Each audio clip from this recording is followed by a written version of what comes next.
Olá, povo de Deus, quinta-feira da 12ª semana do Tempo Comum. A primeira leitura, segundo o livro dos Reis, capítulo 24, de 8 a 17. Em 722, os assírios tomaram a capital do norte, Samaria, impondo a queda do reino de Israel. Agora é a narrativa da queda de Jerusalém, capital do reino do sul, Judá, em 598, por mãos dos babilônicos. A Síria, que se aliou ao Egito para fazer frente ao expansionismo babilônico, diminuiu a sua ameaça sobre Jerusalém, mas esta surgiu agora da própria Babilônia. Depois da queda de Nínive, capital da Síria, Nabucodonosor tornou-se rei da Babilônia e, assim que assumiu o poder, deu continuidade à política expansionista do reino babilônico, conquistando Síria e Palestina. Na primavera de 598, apoderou-se do fraco reino do Joaquim, tomando Jerusalém e procedendo a uma primeira deportação, que envolveu a cúpula, rei, e chegou até os artesãos. Nabucodonosor nomeou um rei vassalo, seu tio paterno, Matanias, mudando-lhe o nome para Sedecias, a fim de substituir Joaquim como rei de Judá.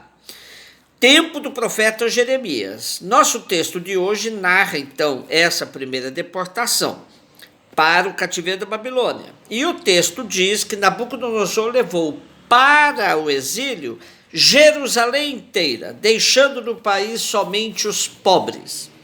A história do povo de Deus é lida em chave de fidelidade ou infidelidade à aliança feita com Javé. Judá agora está recebendo o castigo do cativeiro porque seus reis prevaricaram e agiram contrários aos compromissos da aliança. Todos os gritos proféticos contra os péssimos acordos com reis estrangeiros foram inúteis. O mal do povo tornou-se tão grande que Jeremias chegou a perder as esperanças e profetizou que Deus procurava um justo para interceder pelo povo e não encontrava. Corrupção era geral, sendo encabeçada por chefes e sacerdotes. Vejamos um trecho de Jeremias que dá para entender bem o porquê da queda do reino de Judá com a sua capital Jerusalém. Diz o profeta em forma de oráculo, portanto é o próprio Deus falando. Percorrei as cidades de Jerusalém, olhai, descobri, procurai também nas praças se há alguém que pratique o direito, alguém que busque a sinceridade, para que então eu perdoe a cidade. Quando dizem pela vida do Senhor, é certeza que estão jurando falso. Trata-se de uma releitura, então, como dissemos, à luz da fidelidade e infidelidade à aliança feita com Javé.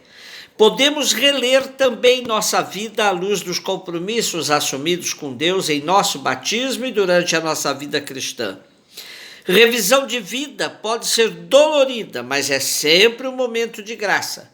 E nós podemos aproveitar esse tempo de pandemia onde freamos o nosso ritmo para aprofundarmos o sentido que estamos dando à nossa existência. No Evangelho, Mateus 7, de 21 a 29, com o trecho de hoje, encerramos o Sermão da Montanha, que começou lá no capítulo 5 com as bem-aventuranças. Em Mateus temos 5 grandes sermões de Jesus, e esse que terminamos hoje, o Sermão da Montanha, é uma didaqué, o que significa instrução aos que já foram fisgados pelo querigma, que revela como Jesus é o mestre verdadeiro de Israel, que aponta as condições do seu segmento rumo ao reino, superando todas as incoerências e injustiças, agindo então com uma coerência profunda entre o que se diz crer e o que se testemunha com a vida. Com o texto de hoje, concluindo o Sermão da Montanha, Jesus previne contra a presunção de se salvar apenas pela invocação do nome divino, Senhor, Senhor, ou em virtude de ações carismáticas, sem as acompanhar com uma vida coerente com a prática da caridade, ainda que sejam expressão da própria fé. Jesus não era partidário dos grupos que viviam gritando e exibindo sua fé, mas que levavam uma vida contrária aos mandamentos. Vejam que não se trata de qualquer coisa, pois os que se alardeiam, segundo o texto, é gente que profetiza, expulsa demônios e faz até muitos milagres. Porém, com tudo isso, serão barrados de entrar no reino dos céus de maneira acachapante. Jamais vos conheci, diz o Senhor. Afastai-vos de mim. O mais importante é a declaração final, vós que praticais a iniquidade. Com isso aprendemos que é possível ter até uma vida religiosa muito ativa, mas o que mesmo vale é a prática do bem e da justiça.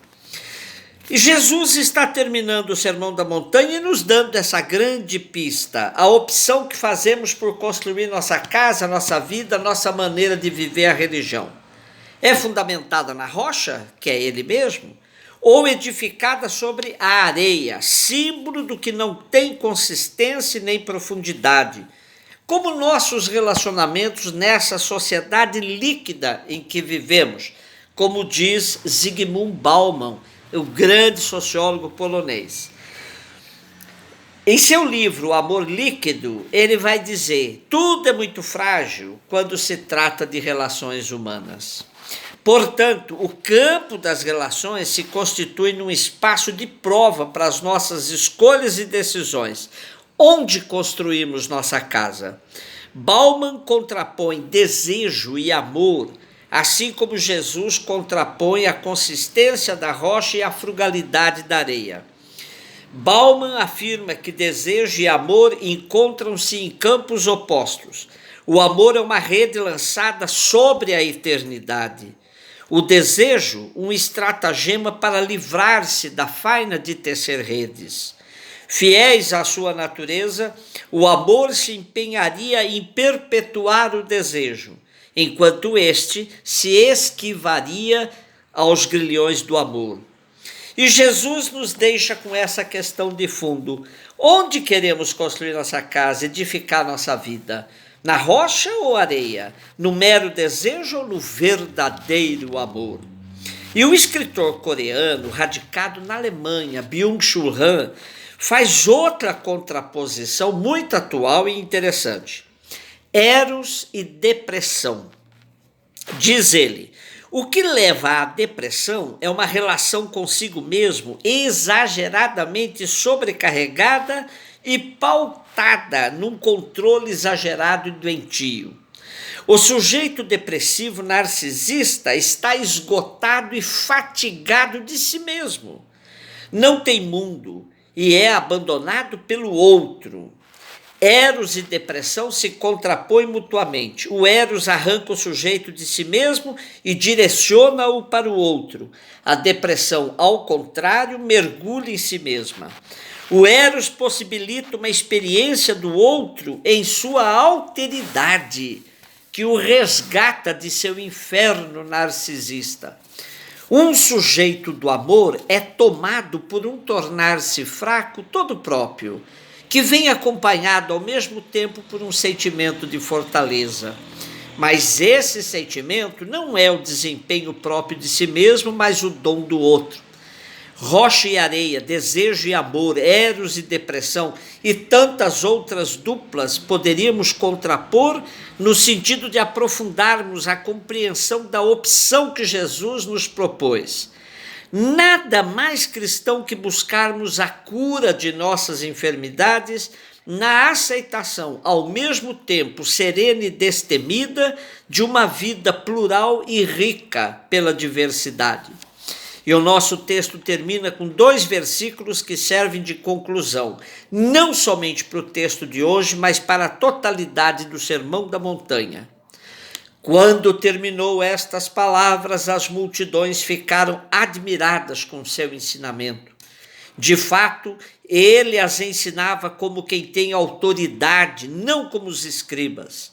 Esses eram meros repetidores da lei que pregavam cegamente. Jesus é o único mestre que, como afirmou Pedro, só tu tens palavras de vida eterna. Um beijo no seu coração.